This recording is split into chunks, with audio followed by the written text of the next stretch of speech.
ओम नमो भगवते वासुदेवाय। ओम नमो भगवते वासुदेवाय। ओम नमो भगवते वासुदेवाय। ओम ओम नमो नमो भगवते भगवते ओम वासुदेवाय। वासुदेवाय। नमो भगवते वासुदेवाय। ओम ओम नमो नमो भगवते भगवते वासुदेवाय। ओम वासुदेवाय। ज्ञानतिमिरन्धस्य ज्ञानाञ्जनशलाकया चक्षुरोन्मिलितं येन तस्मै श्रीगुरवे नमः। नमो विष्णुपादाय कृष्णपृष्ठाय भूतले श्रीमते भक्तिवेदान्त स्वामीनिति नामिने। नमस्ते सारस्वती देवे गौरवाणी प्रचारिणे निर्विशेष शून्यवादी पाश्चात्यदेशतारिणे वाञ्छाकल्पतरुभ्यश्च कृपा सिन्धुभ्येव च पतितानां पावनेभ्यो वैष्णवेभ्यो नमो नमः। जय श्री कृष्ण चैतन्य प्रभु नित्यानंद श्री अद्वैत गदाधर श्रीवासादि गौर भक्तवृंद। हरे कृष्णा कृष्णा कृष्णा हरे हरे, हरे राम राम राम हरे हरे। हरे कृष्णा सभी भक्तों का आज के ऑनलाइन श्रीमद् भागवतम क्लास में हार्दिक स्वागत है। आज अपरा एकादशी भी है और भागवतम की ही चर्चा करने का बड़ा परम सौभाग्य है। तो हम श्रीमद् भागवतम के प्रथम स्कंद के 7वें अध्याय की चर्चा कर रहे हैं, जिसका शीर्षक है द्रोण पुत्र को दंड। और इसमें से श्लोक संख्या हमने 32 नंबर श्लोक तक, 32 श्लोक नंबर तक हमने चर्चा की थी।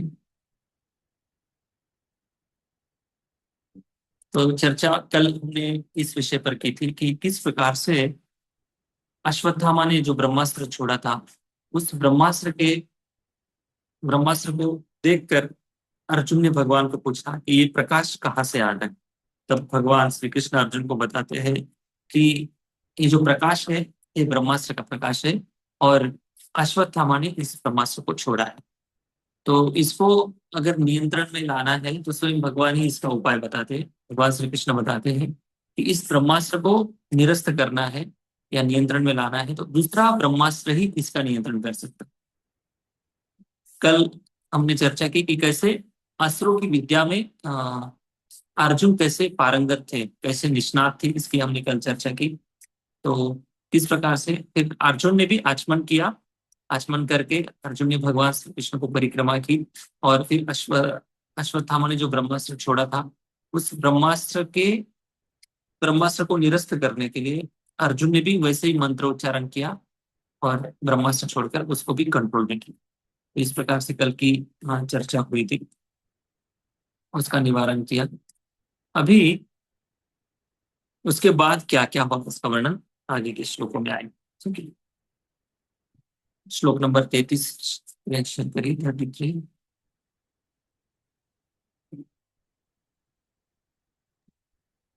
Okay, thank you.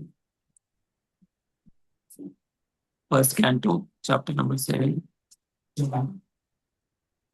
Text number 33।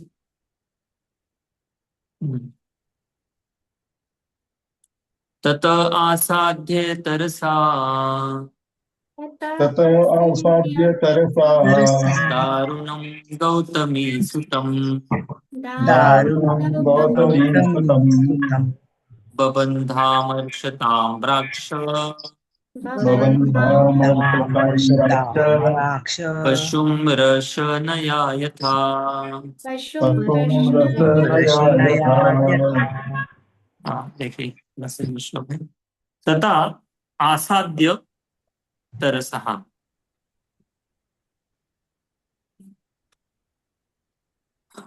तथा मतलब तत्पश्चात, अभी जो ब्रह्मास्त्र को नियंत्रण में लाया, अश्वत्थामा का जो ब्रह्मास्त्र छोड़ा था अर्जुन ने कंट्रोल में लाया, दोनों ब्रह्मास्त्र से एक ब्रह्मास्त्र से दूसरे ब्रह्मास्त्र को शक्ति को खत्म किया। उसके बाद क्या हुआ ये बात अभी आगे चर्चा हो रही है। तथा तत्पश्चात आसाध्य मतलब असाध्य मतलब साध्य होता है जो पकड़ पाते हैं, लेकिन असाध्य ऐसे बंदी बनाकर लाया किसको? अश्वत्थामा को। अश्वत्थामा भी कोई साधारण योद्धा नहीं था। जो व्यक्ति ब्रह्मास्त्र छोड़ सकता है इसका मतलब उसके अंदर उतनी विद्या शौर्य जो भी है सब कुछ उसका अच्छा खासा वो योद्धा भी था। तथा असाध्य तरसहा, और उसको बड़ी कुशलता से अर्जुन ने बंदी बना दी। और क्यों बंदी बनाया? दारुणम, दारुणम मतलब उसने इतना अ, खतरनाक तरीके से, मतलब अ, द्रौपदी के 5 पुत्रों को बड़ी निर्घृण हत्या की थी। और यहाँ पर अश्वत्थामा को गौतमी सुतम बोला गया है। दारुणम गौतमी सुतम। गौतमी सुतम का अर्थ ये है कि सुत मतलब पुत्र, और गौतमी का शब्द का अर्थ है जो कृपाचार्य की बहन थी कृपी। इनका जो कुल है, और उस हर एक कुल में एक गोत्र होता है। तो उनके कुल का जो नाम था, उनके गोत्र का नाम था गौतम ऋषि से उनकी परंपरा चलती आई थी। इसलिए उनके कुल को गौतम, उनके कुल का जो गोत्र था वो गौतम ऋषि था। तो इसलिए उसका नाम भी यहाँ पर गौतमी कहा गया है। तो गौतमी सुतम प्रयोग किया गया यहाँ पर। ऐसे गौतमी के सूत ने, पुत्र ने बहुत क्या बोलते हैं उसको, ऐसे शब्दों में बोला जा सकता है कि निष्पाप बालकों की जो हत्यारा है, एक ब्राह्मण कुल का पुत्र है, निष्पाप बालकों की उसने बड़ी निर्दय भावना से हत्या की। ऐसे अश्वत्थामा को बबन अर्शता, पूरी तरह से बांध लिया। कैसे बांधा? रस्सी से बांधा है। श- हाँ, रस्सी से बांध कर अमर्ष, अमर्ष मतलब क्रुद्ध होना। अर्जुन बहुत ज्यादा क्रोधित थे। क्यों क्रोधित थे? क्योंकि खुद के बच्चे को मारा था। ऐसा नहीं कि द्रौपदी के मतलब से अलग रिलेशन था, नहीं। जे जो द्रौपदी के बच्चे थे, बेटे थे, वही अर्जुन के भी बेटे थे, है ना। तो अर्जुन भी बहुत ज्यादा क्रोधित थे। और ऐसी क्रोधित अवस्था में अर्जुन ने अमर्ष, अमर्ष शब्द प्रयोग किया गया। अमर्ष मतलब क्रुद्ध होना। ताम्र अक्ष, ताम्र मतलब तांबे के समान लाल आंखें। कभी कभी हो जाता है ना क्रोध, अगर बहुत नियंत्रण के बाहर हो जाता है तो आंखें लाल हो जाती है। तो ये सब का अनुभव होगा। ताम्र अक्ष, अक्ष मीन्स आंखें। बड़े क्रोधित भाव से लाल लाल आंखें हो गए थे अर्जुन के। और ऐसी आंखों से क्रोध प्रकट हो रहा था अर्जुन का। उस समय पशुम रशनया यथा, जैसे पशु को रस्सी से बांधा जाता है। रशनया मतलब रस्सी से, जैसे पशु को रस्सी से बांधा जाता है, यथा मतलब उसी प्रकार से, जिस प्रकार से, जिस प्रकार से एक पशु को रस्सी से बांधा जाता है, उस प्रकार से अश्वत्थामा को अर्जुन ने रस्सी से बांध कर बांधा। अभी यहाँ पे तो बस इतना ही वर्णन है, आगे जाकर फिर वो शिविर में ले जाएंगे, कुछ वर्णन आता है। तो यहाँ पर जो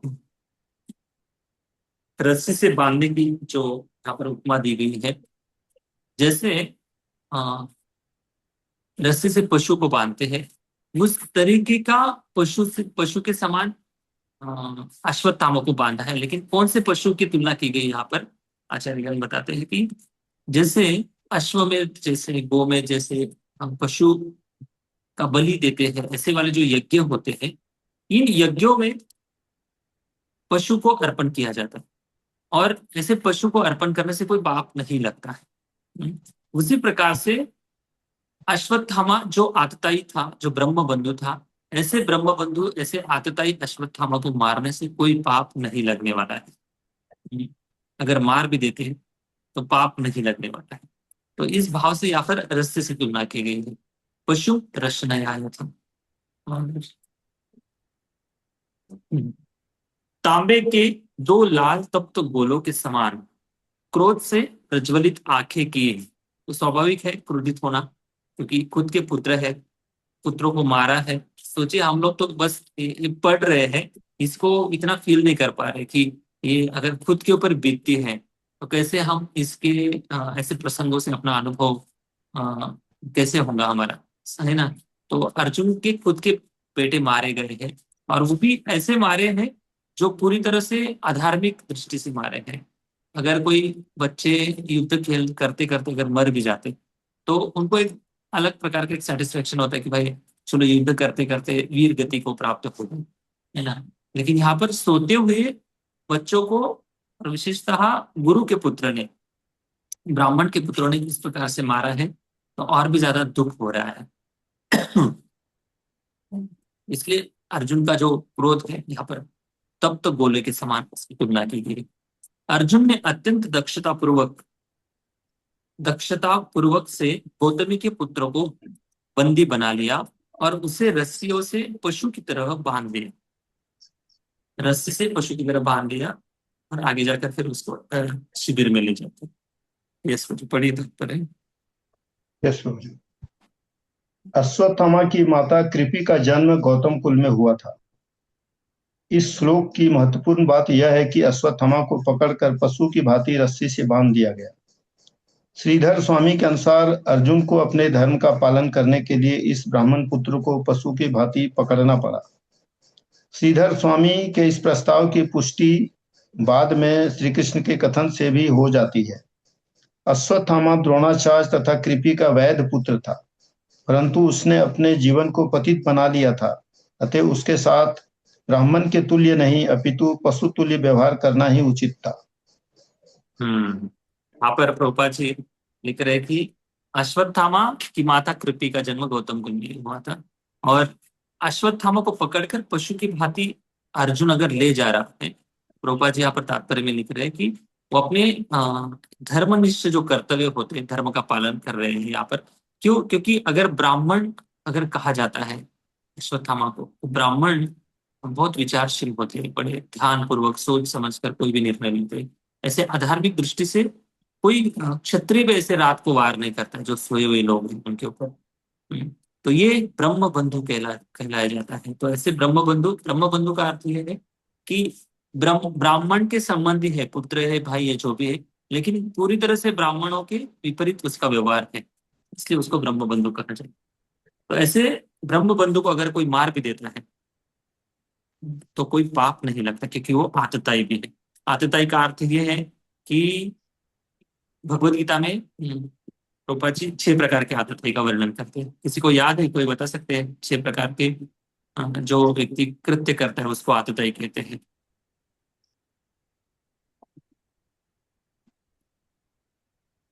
बताइए, किसी को याद आ रहा है?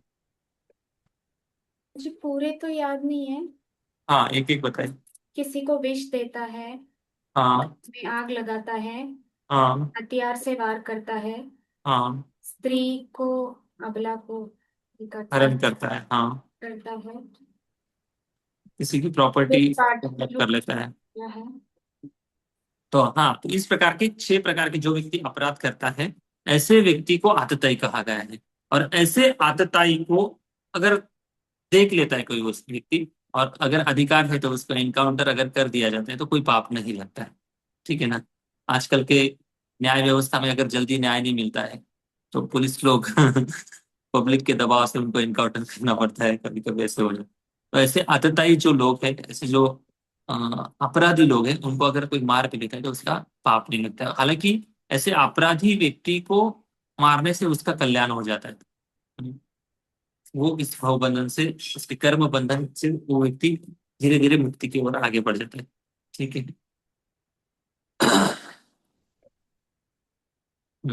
अभी आगे जाकर शिविर में ले जाता है अर्जुन अश्वत्थामा को, जहां पर शिविर मतलब जो कैंप लगा हुआ था, जहां पर ये सब रह रहे थे, पांडव और अलग अलग कैंप रह रहे थे।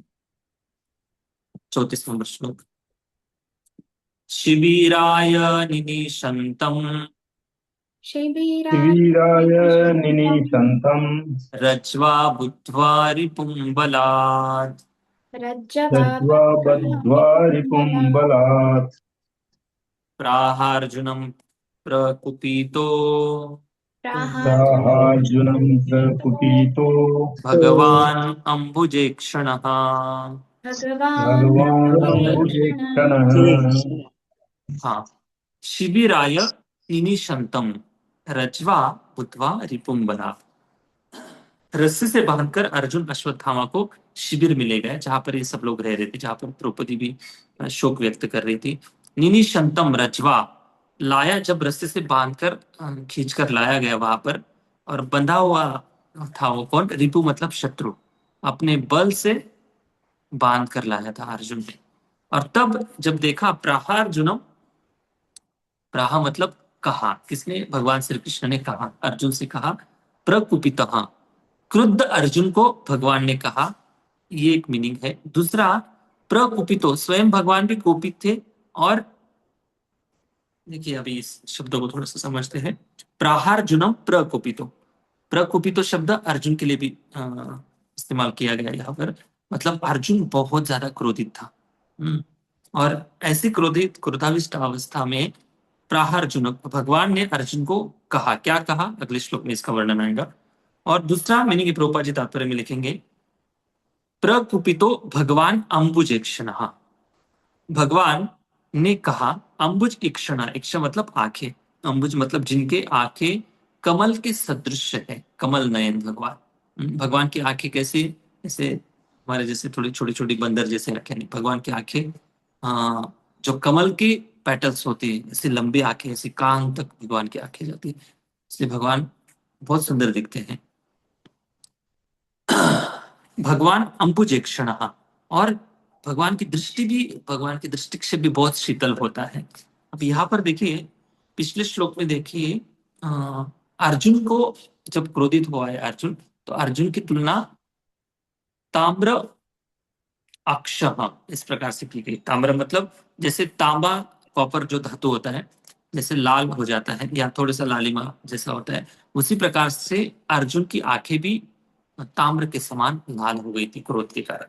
लेकिन यहाँ पर भगवान को भी प्रकुपित कहा गया है, भगवान भी कुपित हो रहे हैं, लेकिन भगवान की आंखें अर्जुन जैसे आंखों के समान क्रोधित नहीं हो रही है। मतलब भगवान के अंदर भी क्रोध दिखाई दे रहा है, भगवान भी क्रोध व्यक्त करते हैं, ऐसा नहीं कि भगवान क्रोध नहीं व्यक्त करते, लेकिन अर्जुन के समान क्रोध में हावी नहीं हो रहे। और अर्जुन का क्रोध और भगवान का क्रोध एक स्तर पर कभी नहीं है, दोनों का क्रोध अलग अलग है। मतलब मैं ये कहना चाहता हूँ कि जैसे बद्ध जीव होते हैं संसार के, बद्ध जीवों का जो क्रोध होता है, बद्ध जीवों के क्रोध में तीन गुणों का, तीन गुणों के प्रभाव से, विशेषता रजोगुण के प्रभाव से क्रोध उत्पन्न होता है। जैसे कोई इच्छा अपूर्ण रह जाती है और उस इच्छा को पूरी करने के लिए वो बहुत प्रयास करता है व्यक्ति, और प्रयास करने के बाद भी वो इच्छा पूरी नहीं होती, तो क्रोध जन्म ले लेता है। और जब क्रोध जन्म लेता है तब बुद्धि भ्रष्ट हो जाती है। तो वैसे क्रोधाविष्ट अवस्था में वो व्यक्ति क्या करता है और क्या नहीं करता है उसको समझ में नहीं आता है। तो ये साधारणतः सारे बद्ध जीवों के अंदर ये क्रोध की ऐसी दशा दिखाई देती है। लेकिन भगवान का जो क्रोध है, भगवान के क्रोध से, जैसे बद्ध जीव क्रोधित होता है तो कई प्रकार के अनिश्चित या ऐसे निर्णय ले लेता है वो व्यक्ति, ऐसे घातक हथियार से किसी के ऊपर प्रहार कर देता है कि सामने वाले के कभी कभी मर्डर भी कर देता है, कर देते हैं लोग। कई जो जेल में बंधे हुए जो कैदी है उनको अगर पूछा जाता है कि भाई आपने क्या अपराध किया था, वो बोलते हमसे मर्डर हो गया। क्यों किया? हम क्रोध में आ गए थे और क्रोध में हथियार चला दिया था। मतलब क्रोध क्या क्या नहीं कर सकता है बद्ध जीव का क्रोध। लेकिन भगवान का जो क्रोध होता है, भगवान का क्रोध बिल्कुल अलग है। भगवान कभी रजोगुण के प्रभाव से क्रोधित नहीं होते हैं। भगवान का क्रोध हमेशा सबका कल्याण करता है। जिनके ऊपर भी भगवान क्रोधित होते हैं उनका कल्याण होता है। ये भगवान का क्रोध है। भगवान का क्रोध भी एक प्रकार की कृपा है।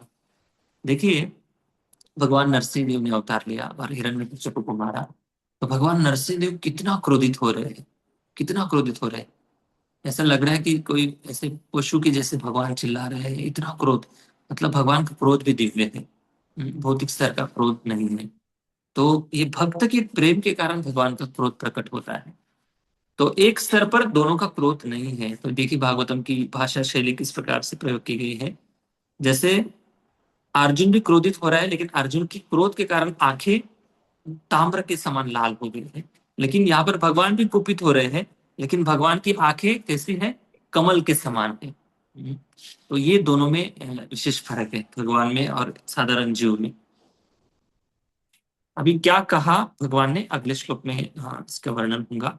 अश्वत्थामा को बांध लेने के बाद अर्जुन उसे सेना के पड़ाव की ओर ले जाना चाह रहा था कि अपने कमल नेत्रों से देखते हुए भगवान श्री कृष्ण ने क्रुद्ध अर्जुन से इस प्रकार कहा। क्रोधाविष्ट जो अर्जुन हुआ था, इस प्रकार से कहा। अभी क्या कहा है इसका वर्णन अगले श्लोक में होगा, लेकिन भगवान ऐसी बात कहेंगे अभी अर्जुन को कि अर्जुन की अभी धर्मनिष्ठता की परीक्षा होने वाली है।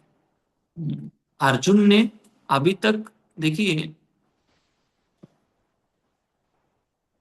अभी हस्तिनापुर का जो महाभारत का युद्ध है अभी अभी हुआ था या चल ही रहा था, लास्ट के 1-2 दिन कुछ बचे होंगे, मतलब लगभग इनकी विजय निश्चित हो गई है, अर्जुन और युधिष्ठिर महाराज पांडवों की, और पांडव ही राजा बनने वाले हैं या बन ही गए समझ लो। और ऐसी अवस्था में एक क्षत्रिय सम्राट की सत्ता इनके पास है, वो किसी को भी दंड दे सकते हैं, किसी को भी मार सकते हैं, उनको कौन पूछने वाला है ना।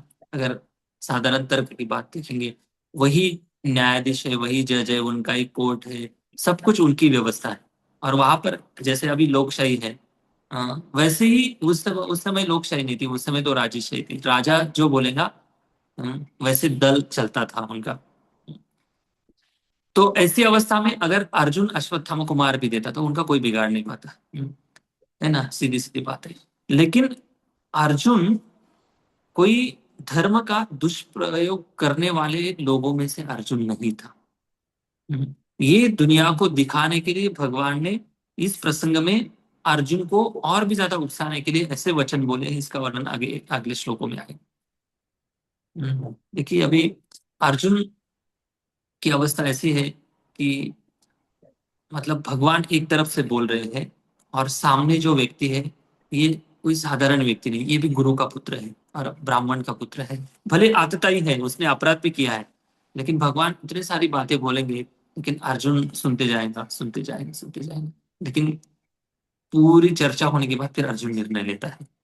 तो ये जो बात है ना, निर्णय तब लिया जाता है, भले जीवन भर जो व्यक्ति अपने जीवन में किसी ना किसी को एक गुरु की भूमिका में जिसने स्वीकार किया है और डे टू डे लाइफ में वो व्यक्ति अपने गुरु को रिपोर्टिंग करता है, जैसे हृदय के अंदर परमात्मा होते हैं, उपदृष्टा अनुमंता च भोक्ता, ये सब परमात्मा के जो गुण है, ये गुणों के जो गुण है वैसे गुरु में वो देखता है, वो व्यक्ति गुरु को रिपोर्टिंग करता है, हम क्या कर रहे हैं, कैसे कर रहे हैं, सब कुछ जो भी है गुरु से मार्गदर्शन लेते हुए भक्ति में आगे बढ़ रहा है वो व्यक्ति। तो ऐसे व्यक्ति को आगे जाकर भले जीवन भर गुरु साथ में ना भी रहे तो भी, जीवन भर गुरु साथ नहीं भी रहे तो भी उस व्यक्ति को हृदय के अंदर जो परमात्मा बैठे हैं वो परमात्मा मार्गदर्शन करते। क्यों ऐसा संभव है? क्योंकि उस व्यक्ति ने उस परमात्मा के जो भक्त है, उस भक्त का आश्रय लेकर उसने जीवन भर उनसे मार्गदर्शन लिया था। तो ऐसे व्यक्ति को भगवान मार्गदर्शन करते हैं जिस व्यक्ति ने जीवन भर गुरु की भूमिका, गुरु के सानिध्य में रहकर सेवा की है, मार्गदर्शन लिया है। ऐसे किसी को भी हृदय से भगवान प्रेरणा नहीं लेते। और विशेषता प्रेरणा भगवान धर्म के अनुकूल प्रेरणा उन्हीं को देते जो शरणागत है भगवान को। तो यहाँ पर अर्जुन की एक विशेष प्रकार की एक परीक्षा होती है कि कैसे ऐसी परीक्षा में अर्जुन एक सही निर्णय ले पाता है। और भगवान यही दिखाना चाहते कि मेरे जो भक्त होते हैं, मेरे भक्त किसी भी अवस्था में, भले उनके पास पावर हो, सत्ता हो, पैसा हो, सब कुछ हो, लेकिन इसका मिसयूज कभी नहीं करते। इसी को और ऐसे व्यक्तियों को ही भगवान राजा बनाना चाहते हैं और यही धर्म की स्थापना है। तो देखेंगे यस तात्पर्य पढ़िए। यस, यहाँ पर अर्जुन तथा भगवान श्री कृष्ण दोनों को क्रुद्ध बताया गया है। हाँ, देखिए देखिए प्रभुपाद जी इस बात को अलग से आचार्य की टीका को लेकर प्रभुपाद जी बता रहे हैं, ट्रांसलेशन में कुछ अलग बात बता रहे हैं, और लेकिन तात्पर्य में प्रभुपाद जी बता रहे हैं कि दोनों को क्रुद्ध बताया गया है। क्यों दोनों को क्रुद्ध बताया गया है? क्योंकि अर्जुन का तो एक शरीर का संबंधित रिश्ता था, क्योंकि अर्जुन के खुद के बेटे थे पांचों। लेकिन श्री कृष्ण को क्रुद्ध इसलिए बताया गया है क्योंकि कृष्ण के सखा अर्जुन है। एक शारीरिक रिश्ता तो वो एक बात अलग है, लेकिन कृष्ण के सखा अर्जुन है और भक्ति की दृष्टि से सखा है। और जब भक्त दुखी होता है किसी भी कारण से, अगर भक्त दुखी होता है तो भगवान भी कुपित हो जाते हैं। ये बात यहाँ पर बताई गई है। मतलब कोई व्यक्ति अगर वैष्णव को दुख देता है, तकलीफ देता है, तो वैष्णव अपराध की गणना में वो आ जाता है और भगवान भी उस व्यक्ति के ऊपर क्रोधित हो जाते हैं। ठीक है, फिर भगवान कैसे दंडित करते हैं? अलग अलग माध्यम से उस व्यक्ति को दंड देते हैं। जब तक वो व्यक्ति उस वैष्णव के पास जाकर माफी नहीं मांगता है, क्षमा नहीं मांगता है, तब तक उसको उसकी पीड़ा छूटती नहीं, उसको दंडित करते रहते भगवान अलग अलग माध्यम से। यस। लेकिन अर्जुन की आंखें लाल तांबे के तप्त गोलों के समान थी, जबकि भगवान की आंखें कमलवत थी। इसका अर्थ यह है कि अर्जुन तथा भगवान के क्रुद्ध रूप एक जैसे नहीं है। भगवान दिव्य हैं और किसी भी अवस्था में पूर्ण है। उनका क्रोध भौतिक प्रकृति के गुणों के वशीभूत बद्ध जीवों के क्रोध जैसा नहीं होता है। क्योंकि वे पूर्ण हैं, अतः उनका क्रोध तथा उनकी प्रसन्नता एक समान है। उनका क्रोध प्रकृति के 3 गुणों में प्रकट नहीं होता। यह अपने भक्तों के हित के लिए उनके मन के झुकाव का प्रतीक मात्र होता है, क्योंकि वही उनकी दिव्य प्रकृति है। अतः उनके क्रुद्ध होने पर भी क्रोध का पात्र धन्य हो जाता है। वे सभी परिस्थितियों में अपरिवर्तित रहते हैं। मतलब भगवान जिनके ऊपर भी क्रोध करते हैं, ऐसे सामने वाला व्यक्ति भी धन्य हो जाता है। ये यहाँ पर प्रभुपाद जी बता रहे हैं। मतलब इतिहास में जिन जिन असुरों को भगवान ने क्रोधित होकर मारा है, भले क्रोध दिखाई दे रहा है भगवान का, लेकिन उस क्रोध के कारण किसी का आज तक अमंगल नहीं हुआ है। मंगल भवन अमंगल हारी। भगवान जहां जहां पर क्रोधित होते हैं, हमेशा सबका मंगल ही करते हैं। ये भगवान का क्रोध का स्वभाव है। इसलिए भगवान की सभी बातें मधुर है। भगवान की अखिल बातें मधुर है। अधरम मधुरम वदनम मधुरम मथुराधिपतिर अखिलम मधुरम। भगवान क्रोध भी करते तो भी क्रोध के माध्यम से जिसके ऊपर भी क्रोध करते हैं उसका कल्याण ही करते हैं। यहाँ पर अभी अगले श्लोक में भगवान बताएंगे कि क्या करना है अर्जुन आपको।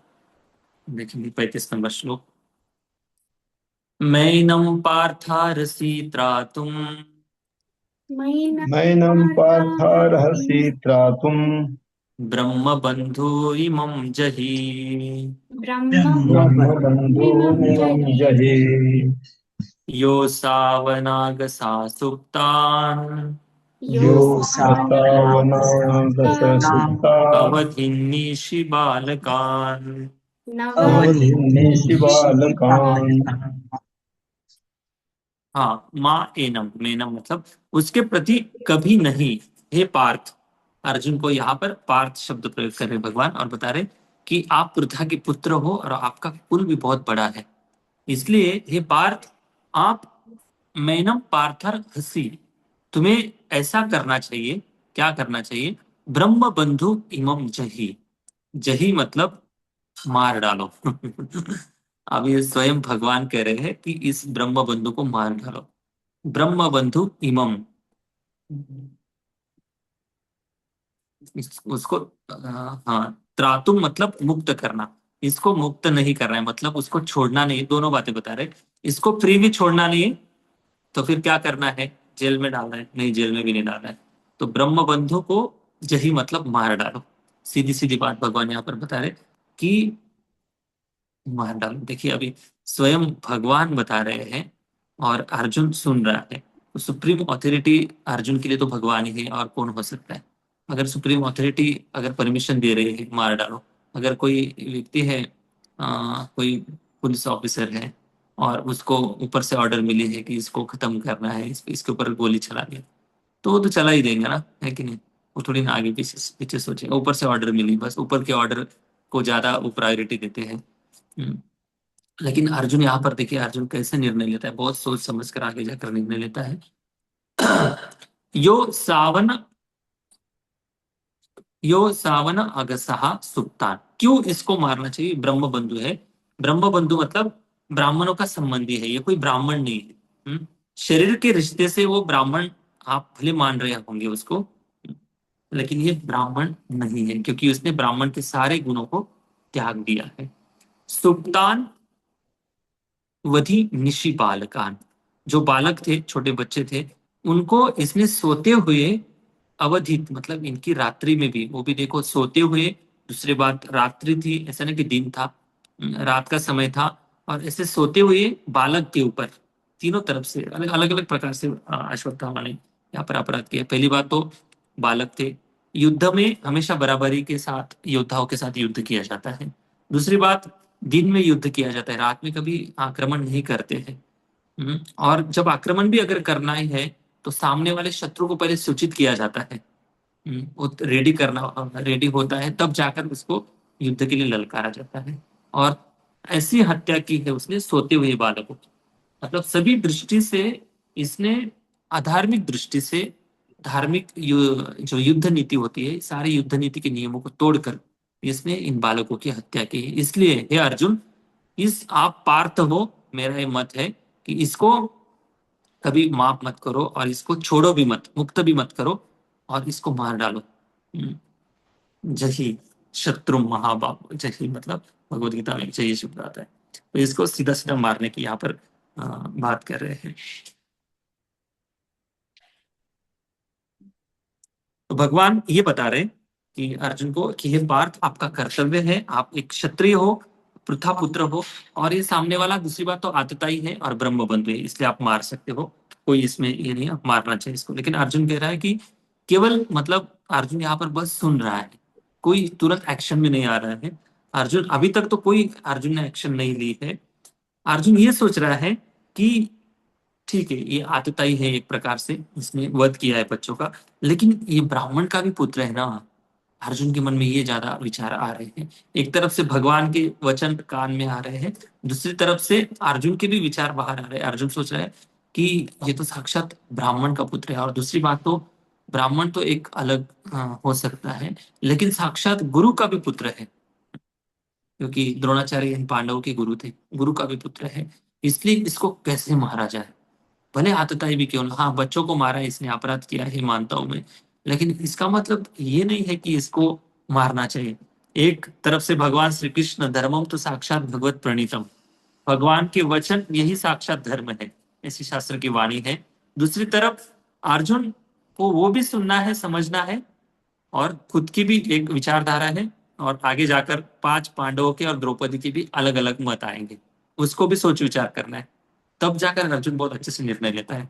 क्यों व्यक्ति अच्छे से निर्णय ले पाता है? क्योंकि जिनका भगवान से, भगवान के आंतरिक भाव का जिनका बहुत ज्यादा संबंध होता है, उनको भगवान अंदर से गाइड करते हैं।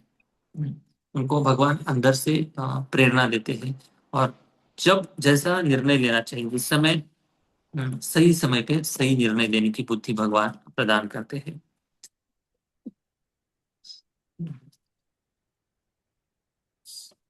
भगवान श्री कृष्ण ने कहा, हे अर्जुन, इस ब्रह्म बंधु को छोड़कर तुम दया मत दिखलाओ।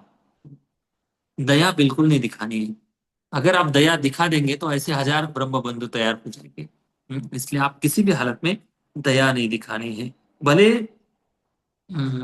आप इसको सोच रहे होंगे कि ये हमारे गुरु के पुत्र है, आतताई है, लेकिन भगवान बता रहे कि शास्त्र की वाणी है कि आततायीनम मापन्नम हन्यात देवा न विचारेन। मतलब जैसे कोई आतताई व्यक्ति दिख जाता है तो उसको तुरंत उसको मार देना चाहिए, ऐसे मारने से कोई पाप नहीं लगता है। तो ये बात भगवान अर्जुन को बार बार रिपीटेडली बताना चाह रहे हैं। मतलब अर्जुन पहले से ही क्रोधित है, पुत्र शोक के कारण क्रोधित है, और उस क्रोध को और भगवान सपोर्ट कर रहे हैं, बढ़ा रहे हैं, इसको मार सकते आप, कोई इसमें पाप नहीं लगने वाला। ठीक है, ये ब्रह्म बंधु शब्द की व्याख्या प्रभुपाद जी करेंगे। यहाँ पर ब्राह्मण कुल में जो व्यक्ति जन्म लेता है, इसका मतलब वो व्यक्ति ब्राह्मण बन ही जाता है, ऐसा नहीं होता। तो यहाँ पर दंड विधान की जो प्रक्रिया है, ये धर्मशास्त्र में आती है, न्याय व्यवस्था में आती है। जैसे कि अभी भी भारतीय न्याय व्यवस्था में अलग अलग कलम होती है ना, वो कितना सच कितना झूठा वो भगवान जाने, घुमा फिरा कर आजकल सब कुछ हो सकता है। लेकिन जो न्याय व्यवस्था की जो ये बातें हैं, मतलब भारतीय न्याय व्यवस्था के अनुसार, अलग अलग कलम के अनुसार जिसने जो जो अपराध किया है, गुनाह किया है, उस गुनाह के अनुसार उसको उस प्रकार के दंड विधान बताए जाते हैं। लेकिन वर्णाश्रम व्यवस्था में इस प्रकार के दंड विधान नहीं था। भले अपराध समान दृष्टि से भी नहीं किया, क्यों न किया हो, लेकिन उस व्यक्ति की चेतना के अनुसार उसको दंडित किया जाता था। मतलब ब्राह्मण को एक अलग प्रकार का दंड दिया जाता था, क्षत्रियो को एक अलग प्रकार का दंड दिया जाता था, वैश्य को और शूद्र को। चारों वर्णाश्रम के जो लोग हैं, इनकी जो चेतना है, उस चेतना के अनुसार उनको दंड विधान बताया गया है शास्त्र में। जैसे क्षत्रियो को उसकी गलती की अगर याद, सॉरी, ब्राह्मण को अगर उसकी गलती की याद दिलाई जाती है कि देखो आपने इस प्रकार से ऐसे ऐसे गलती की है, तो ब्राह्मण मतलब इतने प्रामाणिक लोग रहते थे ब्राह्मण, इतने जीवन भर पवित्रता से जीवन जीते थे, ना लोभ से जीवन जीते थे, ना क्रोध से हवीभूत होकर जीवन जीते थे, ना ईर्ष्या ना द्वेष से, पूरा सात्विक और अच्छा जीवन जीते थे वो लोग। और ऐसे शरणागत भगवान को ब्राह्मण होते थे, भगवान के नाम यश का प्रचार भी करते थे ब्राह्मण, और समाज के गुरु की भूमिका में ब्राह्मण होते थे। तो ऐसी उन्नत चेतना वाले जो वर्ग है ब्राह्मण वर्ग, इस ब्राह्मण वर्ग को केवल अपनी गलती का एहसास दिलाने से उनको दंडित होने जैसा उनको महसूस होता था। हाँ भाई, मेरे मुझे दंडित किया गया। मतलब ब्राह्मण दूसरों को ज्ञान दे रहा है, ऐसे ब्राह्मण को अगर कोई ज्ञान दिला देना पड़ता है, मतलब वो ब्राह्मण अपने पद से नीचे आ गया है। ये बात ब्राह्मणों की होती थी, ये स्टैंडर्ड वर्णाश्रम का होता था। इसलिए ऐसे ब्राह्मणों को केवल अपनी गलतियों की याद दिलाकर उनको दंडित किया जाता था, और वो समझ भी जाते थे कि हाँ मैंने गलती की, तो अभी मुझे गलती सुधारनी भी चाहिए। वो कभी जीवन में गलती नहीं करते थे। ये ब्राह्मण को दंडित करने का तरीका था। दूसरा है क्षत्रियो का। क्षत्रियो को उनकी गलती का एहसास तो दिलाया जाता था, लेकिन कैसे? पूरे भरी सभा में अगर किसी क्षत्रियो को बताया जाता है कि आप इस प्रकार के जघन्य अपराधी हो, मतलब क्षत्रिय का अगर कोई अपमान करता है तो उसको बहुत मृत्युदंड के समान उसका ईगो हर्ट होता था, क्योंकि क्षत्रिय मतलब एक राजा की भूमिका में, एक प्रतिष्ठित व्यक्ति की भूमिका में रहता है। तो क्षत्रिय को इस प्रकार से अपमानित करके उसको दंडित किया जाता था। तीसरा वर्ग है वैश्य, मतलब व्यापार वर्ग। उसकी आसक्ति सबसे ज्यादा धन पर होती है। तो वैश्यों को धन का सबसे ज्यादा ज्यादा से ज्यादा टैक्स, जुर्माना लगाकर वैश्यों से जुर्माना वसूल करके उसको दंडित किया जाता था। और जो शूद्र होते थे, शूद्रों को दंडित करने का तरीका ये था कि उनको कभी मारपीट भी हो जाती थी। क्यों? क्योंकि उनकी चेतना उस लेवल की होती थी, वो समझने की इतनी उन्नत चेतना नहीं थी उनकी। तो उनको भी कई बार प्रभुपाद जी इसमें लिखते हैं, उपदेशामृत में लिखते हैं कि कुछ लोग होते हैं अपराध करते, चोरी करते हैं, चोरी करने के बाद पकड़े जाते हैं, पकड़े जाने के बाद उनको पुलिस मारते हैं, पीटते हैं उनको, फिर उनको जेल में बंद किया जाता है कुछ दिनों तक। उसके बाद फिर से जब वो उनको बेल मिल जाती है, फिर से उनको रिहा कर दिया जाता था, छोड़कर फिर से बाहर आके फिर वही काम करते थे जो पहले करते थे। तो ऐसे मानसिकता वाले लोग जो है, उनको दंडित कर, मतलब मार के पीट के उनको सुधारा जाता था। तो इस प्रकार से अ, न्याय व्यवस्था या दंड करने की, दंड देने की प्रथा पहले होती थी। तो यहाँ पर अर्जुन को ये सारे धार्मिक सिद्धांत पता थे। और धार्मिक सिद्धांत पता होने के बावजूद अर्जुन केवल भगवान बता रहे हैं, इसके आधार पर निर्णय नहीं ले रहे। अर्जुन को पता है कि भगवान मेरी परीक्षा ले रहे हैं, भगवान बाहर से भले बोल रहे हैं लेकिन शायद मेरी परीक्षा ले रहे हैं। अर्जुन ने देखा, और अर्जुन के मन में एक प्रकार की एक सॉफ्ट कॉर्नर भी बोल सकते हैं कि ये तो साक्षात गुरु का पुत्र है। अगर मैं गुरु के पुत्र को, ब्राह्मण के पुत्र को अगर मैं मार देता हूँ तो ये धर्म की हानि हो जाएगी। राजा को केवल अपनी मन की इच्छा से किसी को भी जेल में नहीं डालना होता है। राजा को किसी को भी अगर दंड देना है, तो अगर कोई प्रजा का नुकसान कर रहा है, प्रजा में अगर कोई हानि पहुंचा रहा है, ऐसे व्यक्ति को प्रजा की रक्षा के लिए उसको दंडित करना होता है। तो ऐसे निरासक्त होकर पहले के राजा धर्मनिष्ठ होकर राज्य व्यवस्था चलाते थे। यशपुर जी अभी ब्रह्म बंधु की प्रभुपाद जी व्याख्या करेंगे तात्पर्य में। इस तात्पर्य, ब्रह्म बंधु शब्द महत्वपूर्ण है।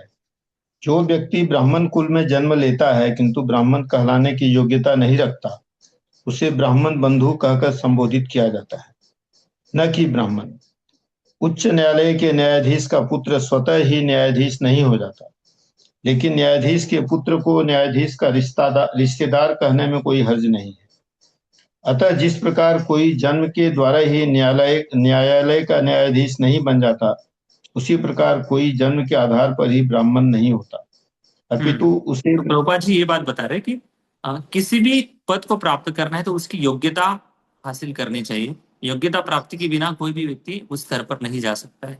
तो यहाँ पर ब्रह्म बंधु इसलिए कहा गया है अश्वत्थामा को कि ब्राह्मण का जो काम है, यजन याजन पठन पाठन दान और परिग्रह, ये 6 कर्म ब्राह्मण के बताए गए हैं। लेकिन इसमें से अश्वत्थामा एक भी कार्य नहीं कर रहा है। हालांकि वो सीधा युद्ध भूमि में एक योद्धा के समान आक्रामक भूमिका में, वो भी धार्मिक दृष्टि से भी युद्ध नहीं कर रहा है, पूरे अधार्मिक दृष्टि से रात को सोते हुए बालकों को और निष्पाप बालकों को मार रहा है। तो इसलिए ये जो धर्मविद है, इसको धर्म के निष्ठा को त्याग रहा है, इसलिए उसको ब्राह्मण नहीं कहा जाता है। भले रिश्ते में वो व्यक्ति ब्राह्मण का पुत्र हो सकता है, ब्राह्मण का रिश्तेदार हो सकता है, लेकिन ब्राह्मण नहीं कहा जाता। एक उदाहरण के रूप में रूपा जी कह रहे कि अगर कोई न्यायाधीश है, अगर उनका बेटा अगर न्यायाधीश बनना चाहता है तो ऐसे थोड़ी ना बन जाएगा। उसको प्रॉपर सब कुछ डिग्री हासिल करनी पड़ेगी, प्रयास करना पड़ेगा, सब कुछ होने के बाद फिर वो अगर सभी नियमों में अगर बैठ रहा है तब जाकर वो न्यायाधीश बन जाएगा। जैसे प्रोपा जी अलग जगह कहते हैं कि डॉक्टर का पुत्र डॉक्टर तब बनेगा जब वो पढ़ाई करेंगे। यस। जिस प्रकार न्यायाधीश का पद उसके योग्य व्यक्ति के लिए होता है, उसी प्रकार से ब्राह्मण का पद भी योग्यता से ही प्राप्त होता है। शास्त्रों का आदेश है कि यदि ब्राह्मण से इतर कुल में भी उत्पन्न हुए पुरुष में ब्राह्मण के सद्गुण रहते हैं तो उसे ब्राह्मण के रूप में स्वीकार करना होता है। इसी प्रकार यदि ब्राह्मण कुल में उत्पन्न व्यक्ति ब्राह्मण के गुणों से रहित होता है तो उसे अब्राह्मण या ठीक से कहना चाहे तो ब्राह्मण बंधु कहना चाहिए। समस्त वेदों के परम प्रमाण भगवान श्री कृष्ण ने ये अंतर स्वयं बताए हैं और वे इसका कारण अगले श्लोक में बताने वाले हैं। क्यों ब्रह्म बंधु है, इसके 10 कारण भगवान बताएंगे अगले श्लोक में। नेक्स्ट श्लोक अलग अलग कारण बताएंगे कि धर्मविद व्यक्ति जो है, धार्मिक नियमों का जो ज्ञाता है, वो ज्ञाता व्यक्ति इस प्रकार से कभी किसी के ऊपर आक्रमण नहीं करता है। श्लोक संख्या 36 मत्तम प्रमत्तम उन्मत्तम मत्तम प्रमत्तम उन्मत्तम सुप्तम बालम श्रियम जडम सुप्तम बालम स्त्रियम जडम प्रपन्नम विरथम भीतम प्रपन्नम विरथम भीतम न रिपुम हन्ति धर्मविद। न रिपुम हन्ति धर्मविद। हाँ, जो मनुष्य धर्म के सिद्धांतों को जानता है इसको धर्मविद कहते हैं। विद मतलब ज्ञाता, जो जानने वाला है। जो मनुष्य धर्म के सिद्धांतों को जानता है वह ऐसे शत्रु का वध नहीं करता। कौन से शत्रु का वध नहीं करता? मत्तम मतलब वो वो तैयार नहीं है, रेडी नहीं है युद्ध के लिए, या बेसावध रूप से मतलब वो रेडी नहीं है युद्ध के लिए, ऐसे व्यक्ति को मत्तम कहा है। प्रमत्तम उन्मत्तम, और प्रमत्तम मतलब कोई व्यक्ति नशे में है, मदमत्त है, ऐसे व्यक्ति को भी नहीं मारा जाना चाहिए। और उन्मत्तम मतलब पागल जैसा है या पागल है ऐसा व्यक्ति, ऐसे व्यक्ति को भी नहीं मारना चाहिए। सुप्तम मतलब सोता हुआ व्यक्ति। बालक को भी नहीं मारना चाहिए। स्त्रियों के ऊपर भी हथियार नहीं उठाने चाहिए। और जड़म मतलब मूर्ख है, उनको सामाजिक व्यवहार पता नहीं चलता है, ऐसे व्यक्ति को भी नहीं मारना चाहिए। और आगे बता रहे कि प्रपन्नम मतलब शरणागत हुआ है। अगर कोई माफी मांग रहा है, शरणागत हुआ है, ऐसे शरणागत को भी नहीं मारना चाहिए। ये धर्मविद व्यक्ति के लक्षण होते हैं। वीरथम, जो रथ विहीन है, मतलब कोई व्यक्ति रथ के ऊपर नहीं है और नीचे है और उसके ऊपर रथ के ऊपर सवार होकर सीधा बाण चला दिया, तलवार चला दी, गदा फेंक दी, तो ये भी नहीं करना चाहिए। भीतम मतलब जो भयभीत व्यक्ति है, जो डरा हुआ है, ऐसे व्यक्ति को भी नहीं मारना चाहिए। न रिपुम हंति धर्मविद, ऐसे शत्रु को हंति मतलब मारना नहीं चाहिए।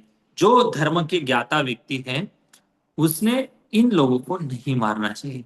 इसलिए भगवान ये बता रहे, देखिए भगवान ये बता रहे अर्जुन को कि अश्वत्थामा ने ये सारे नियम तोड़ दिए हैं। इसलिए अश्वत्थामा अभी धर्मविद अवस्था से नीचे गिर गया है। ब्राह्मण को धर्म का पूरा पूरा ज्ञान होना चाहिए, लेकिन यहाँ पर वो तो ब्राह्मण की भूमिका निभा ही नहीं रहे हैं। हालांकि उसने एक क्षत्रिय की जो भूमिका होती है, जो धर्म के अनुसार जो क्षत्रियों को धर्म का ज्ञान होता है, वो भी उसने निभाई नहीं है। तो ये 10 रीजन, 10 जो लक्षण है धर्मविद व्यक्ति के बता रहे भगवान यहाँ पर। लेकिन इस धर्मविद पद से अश्वत्थामा नीचे गिर गया है, ये भगवान यहाँ पर बता रहे हैं कि असावधान, नशे में उन्मत्त, पागल, सोया हुआ, डरा हुआ, रथ विहीन हो, न ही वह किसी बालक, स्त्री, मूर्ख मूर्ख प्राणी अथवा शरणागत जीव का वध करता है।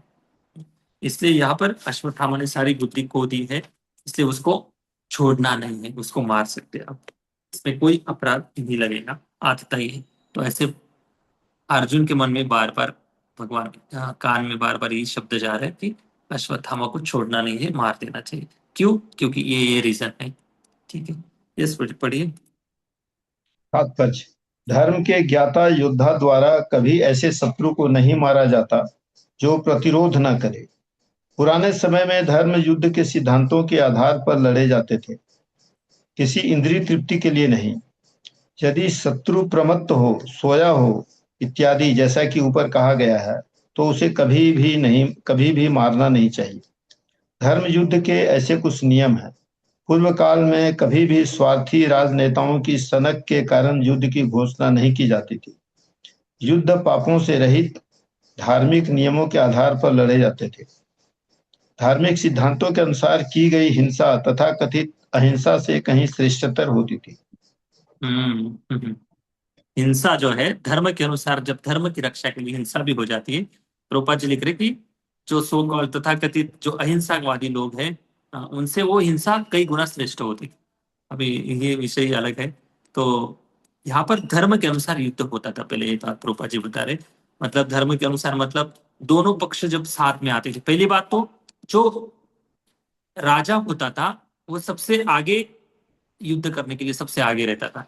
आजकल क्या होता है कि राजा लोग बड़े बड़े होटल्स में बैठकर एंजॉय करते, पार्टी करते, चेयर्स करते हैं, और बेचारे सेना जो होती है वो युद्ध लड़ती है सीमा पर, कई मारे भी जाते हैं।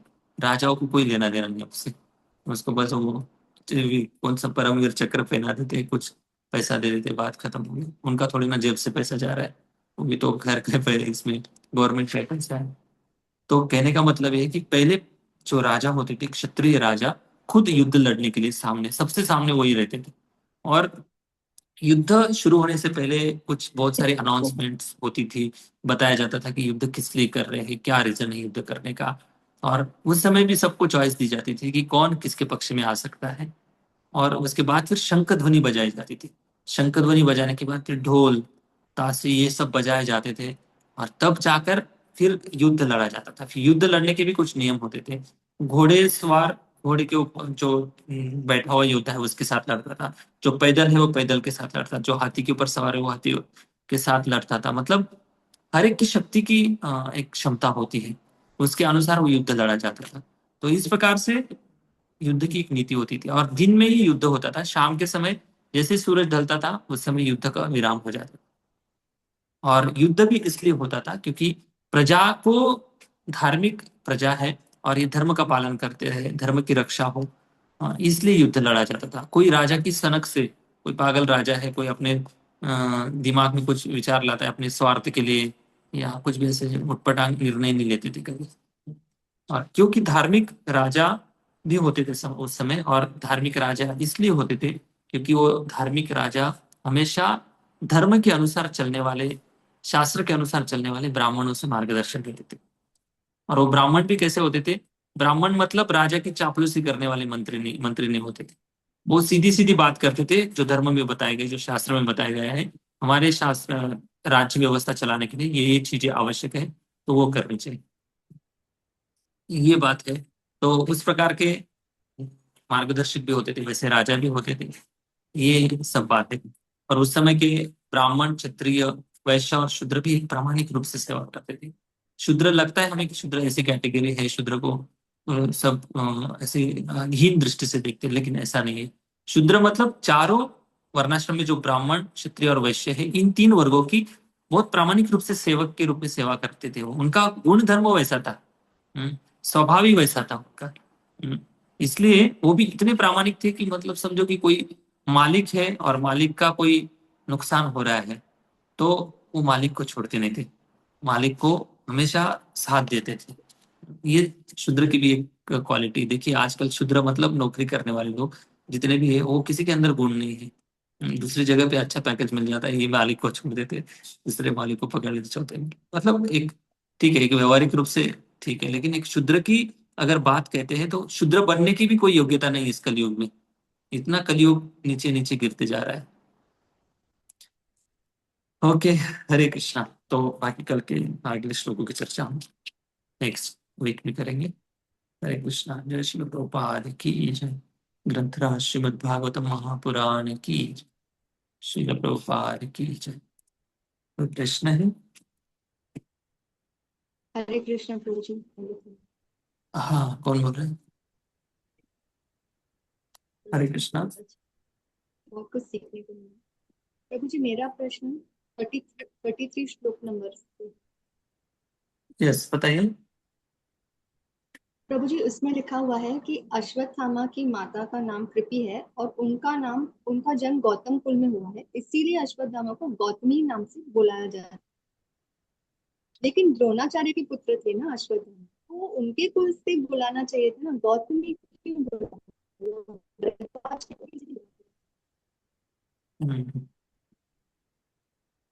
ऑलरेडी इस चैप्टर का नाम ही द्रोण पुत्र को दंड दिया गया है। द्रोणाचार्य के नाम से इस चैप्टर का नाम दिया गया है, द्रोण पुत्र को दंड। अभी यहाँ पर गौतमी नाम इसलिए भी बोला गया है, हो सकता है ऐसा, मैं बता रहा हूँ कि जो व्यक्ति कोई भी व्यक्ति अगर गलत काम करता है ना तो उसका उसके कुल के नाम से जाना जाता है कि हाँ, इस कुल के व्यक्ति ने, इसके बेटे ने ऐसे काम किया। उसके बाप की गलती नहीं है, उसके दादा माता पिता जो भी है, भाई संबंधी, उनकी गलती नहीं है, उनके पूरे कुल की गलती नहीं है। लेकिन एक व्यक्ति ने अगर गलत काम कर दिया तो पूरा कुल जो है उस नाम से ऐड हो जाता है। हम्म ये एक बात है। द्रोण पुत्र को दंड मतलब एक तरफ से द्रोणाचार्य का भी नाम यहाँ पर ऐड हो गया, दूसरा है कृपि का भी नाम ऐड हो रहा है, क्योंकि कृपि भी एक गौतमी कुल से पुत्र था उनका, गौतम ऋषि, उसका भी नाम ऐड हो रहा है कि एक बच्चे ने ऐसे अधार्मिक कृत्य से बालकों की हत्या की, इसलिए माता की तरफ का कुल और पिता की तरफ का कुल, इन दोनों के कुल का नाम यहाँ पर इस प्रकार से एक हीन दृष्टि से बताया जा रहा है। और इसी चैप्टर को आगे महाभारत में देखेंगे तो उसका नाम है सौप्तिक पर्व। हाँ, सौप्तिक पर्व, अलग अलग पर्व का नाम तो अच्छा नाम है, लेकिन ये सौप्तिक पर्व नाम इसलिए दिया गया है क्योंकि अश्वत्थामा ने सोते हुए बालकों की हत्या की, इसलिए उस पर्व का नाम सौप्तिक पर्व दिया गया है। मतलब ऐसे इसी प्रकार से एक पहले प्रथा होती थी, अभी भी है वैसे, कि जो व्यक्ति गलत काम करता है तो उसके पूरे कुल का नाम गलत श्रेणी में चला जाता है नहीं? और कुछ आपको पता होगा तो ऐड कर सकते हैं। नहीं प्रभु जी हमें नहीं पता, इसीलिए प्रभु जी मेरा दूसरा प्रश्न है हाँ। कि अभी यहाँ पर भगवान स्वयं उनको बोल रहे हैं कि इसको मार दो, और फिर आगे चल के भगवान बोलेंगे कि ठीक है इसको छोड़ दो। या ऐसे ही समझ सकते हैं कि भगवान परीक्षा ले रहे हैं कि ये क्या कर रहा है अगर मैं इसको ऐसे बोल रही हूँ। तो अभी हम लोग तो सीधा भगवान से संपर्क में नहीं है, हमारा संपर्क है हमारे शिक्षा गुरु से, हमारे शिक्षा गुरु से, ज्यादा करके हमारे शिक्षा गुरु से। तो कभी कभी ऐसे बोला जाता है, कभी शिक्षा गुरु एक बात बोलते हैं लेकिन फिर वो भी परीक्षा लेते हैं कि हम देखें कि ये हमारा शिष्य क्या। अब हम कैसे समझें कि ये हमारी परीक्षा हो रही है, जो हमने गुरु ने बोला है हमें वही करना है, या हम वैसे सोचे कि नहीं ये परीक्षा भी हो सकती है, टेस्ट लेने के लिए भी बोल सकते, हम तो वही करेंगे जैसे उन्होंने बोला कि भगवान ने बोला है तो मार दो, लेकिन फिर बोलते कि मैं तो टेस्ट कर रहा हूं। फिर ये तो हम लोग के मतलब ऐसे दो नावों में हो गए ना कि हम करें कि ना करें, तो इससे कैसे हम निकले? ओके। देखिए, साधक अवस्था में हमें हमेशा 3 ट्रायंगल से चलना है, साधु, गुरु और शास्त्र। हम्म, साधु गुरु शास्त्र, जो भी हम कर रहे हैं, जो भी इंस्ट्रक्शन हमें मिल रहा है वो शास्त्र में है क्या, पहली बात देखना है। और शास्त्र में भी है तो अगर गुरु बोल रहे हैं तो वो गुरु वाणी सबसे बड़ी वाणी होती है। अगर हमने किसी भी, अगर गुरु को शरणागत है हम, तो गुरु की वाणी कभी कभी शास्त्र से विपरीत भी लगती है। हम्म। तो वो वाणी को बहुत ज्यादा महत्व दिया गया है, गुरु की आज्ञाओं को, गुरु की आज्ञा पालन करनी चाहिए। और कभी कभी गुरु भी हमारी परीक्षा भी लेते हैं कि हम अ, अगर कोई गुरु बता रहे हैं हमें, तो गुरु उस परीक्षा के माध्यम से हमें हमें ऐसे नीचे गिरता हुआ देखना नहीं चाहते, मतलब वो देखकर हंसना नहीं चाहते जैसे भौतिकवादी लोग परीक्षा लेते, वैसा नहीं। गुरु उस प्रसंगों से हमें सिखाते हैं कि देखो आप ऐसा कर रहे हो, ऐसा नहीं करना चाहिए था, ऐसा कर रहे हो, ऐसा नहीं करना चाहिए था। ऐसे अलग अलग प्रसंगों से गुरु हमें सिखाते भी है। तो हमारे लिए हमारा इंसल्ट हो रहा है हमारी, या हम उसमें गुरु की शब्दों को एज इट इज बना रहे हैं, ये मैटर नहीं करता है। हम उस शिक्षा से अ, हम उन प्रसंगों से क्या सीख रहे हैं और कैसे हम आगे बढ़ रहे हैं, कैसे हमारी दिन पर दिन मैच्योरिटी बढ़ रही है, ये बात ज्यादा इंपॉर्टेंट है। और साधकावस्था में गलती होना बहुत स्वाभाविक है, ये कोई अर्जुन की जैसे हमारी बहुत कठिन परीक्षा परीक्षा नहीं लेंगे, है ना। ये अर्जुन का एक अलग लेवल है। लेकिन हम जिस भी लेवल पे हैं, छोटी छोटी परीक्षा भी होंगी, उन परीक्षा में हम जीत रहे या हार रहे वो बात नहीं है, हम उस प्रसंग से क्या सीख रहे हैं ये इम्पोर्टेंट है। तो कैसे समझे क्या समझे वो तब की बात तब रहेंगी जब जो सिचुएशन आएगी तब। अभी प्रसंग क्या रहेंगे सबके जीवन में, गुरु क्या बता रहे, क्या परीक्षा लेना चाहते हैं, गुरु क्या हासिल करना चाहते हैं, उसके हिसाब से आप अगर प्रामाणिक है, भगवान अगर हृदय में निवास करते हैं, ये अगर दृढ़ विश्वास है, तो भगवान अंदर से प्रेरणा देंगे उस समय क्या करना है और क्या नहीं करना है। तो उस प्रेरणा कब मिलेंगी, जब हम हर दिन परमात्मा के संपर्क में रहेंगे, भगवान के संपर्क में रहेंगे, तो भगवान अंदर से जरूर प्रेरणा देंगे। ऐसे कई एक्सपीरियंस है, भगवान अंदर से प्रेरणा देते हैं। और आप सोचेंगे भी नहीं कि ऐसा मैं क्यों कर रहा हूँ, करते करते जाता है व्यक्ति और हो जाता है वैसे। और बाद में सोचते कि ये कैसे हुआ, ये भगवान की प्रेरणा से हुआ। वही अंदर से ऐसे पुश करते हैं, उठो चलो करो, करके जाते हैं और तुरंत हो भी जाता है। तो ये भगवान की योजना से ऐसी चीजें होती है। लेकिन हम हमारे अंदर वो बुद्धि नहीं कि ये भगवान की प्रेरणा से हो रहा है कि क्या हो रहा है। हमें हमेशा मार्गदर्शन में रहना है, गुरु और साधु वैष्णवों के मार्गदर्शन में रहना है। ठीक है, क्या मैं समझा पाया, थोड़ा विषय कठिन था। यस प्रभु जी, थैंक यू। हरे कृष्ण। तदामी बुद्धि योगम तम येन मामुपयांति ते। भगवान हमेशा अंदर से बुद्धि देते हैं, सही समय पे क्या करना है और क्या नहीं करना है। जो किसको बुद्धि देते हैं, जो प्रीति पूर्वक भजन करता है। प्रीति पूर्वक मतलब प्रेम से भगवान का भजन करता है ना, उसको भगवान बुद्धि देते हैं। ये कंडीशन है भगवान की बुद्धि देने की। भजताम प्रीति पूर्वकम ददामी बुद्धि योगम तम येन मामुपयांति। ओके, हरे कृष्ण। हरे और कोई कृष्ण प्रभु प्रश्न? जी। हाँ, हरे कृष्ण प्रभु जी, यस मुझे एक बताइए। क्वेश्चन था। कल के चैप्टर में आपने जो सिखाया कि कौन प्रश्न पूछ रहा है, नाम बताइए आपका। सुहासिनी चित्रा देवीदास जी, नवी मुंबई हाँ से बोल नवी हाँ मुंबई हाँ, वरून ओके ओके, बताइए, जोर से बोली, थोड़ा आवाज कम आ रहा है। अश्वत्थामा ने अश्वत्थामा को ब्रह्मास्त्र का ज्ञान था, ब्रह्मास्त्र कैसे छोड़ने का, हाँ पर वो ब्रह्मास्त्र वापिस कैसे लेने का वो उसको हाँ ज्ञान नहीं था। पर द्रोण पुत्र तो द्रोण ये जो शस्त्र का ज्ञान सिखाते थे, उन्होंने अपने बेटे को क्यों नहीं ज्ञान सिखाया फिर ये? अच्छा, अश्वत्थामा को ब्रह्मास्त्र वापस लाने की विद्या क्यों नहीं मिली? हाँ, तो मिली, इसलिए नहीं मिली क्योंकि ऐसे बताया जाता है कि अश्वत्थामा जैसे घर की मुर्गी दाल के बराबर होती है ना, वैसे होता है। कोई भी विद्या तपस्या और मेहनत के बिना कोई प्राप्त नहीं होता है।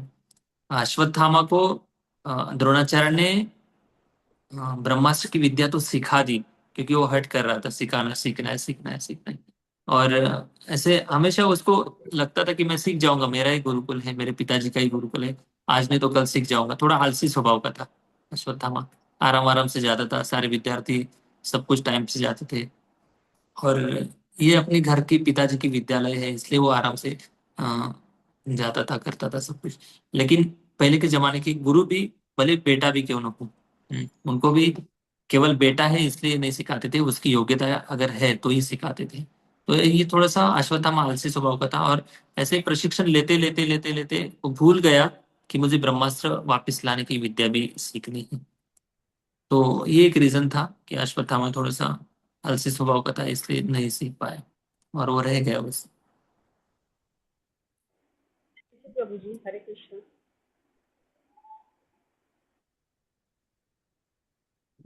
ओके, हरि बोल, हरे कृष्ण। और कोई प्रश्न किसी का? ठीक है, हरे कृष्ण। आज रखते हैं। ग्रंथराज श्रीमद् भागवत महापुराण की जय, श्री प्रभुपाद की जय, अनंत कोटि वैष्णव वृंद की जय। हरे Krishna. Thank you so much. Thank you प्रभु जी। Hari Thank you, Hari Prabhu. बोल, हरि बोल। हरि बोल, हरि हरि बोल। बोल, हरि बोल, हरि बोल। हरि बोल, हरि बोल। हरे कृष्ण। हरे कृष्ण हरे कृष्ण प्रभु प्रभु जी, जी, दंडवत दंडवत प्रणाम। प्रणाम। हरे कृष्ण।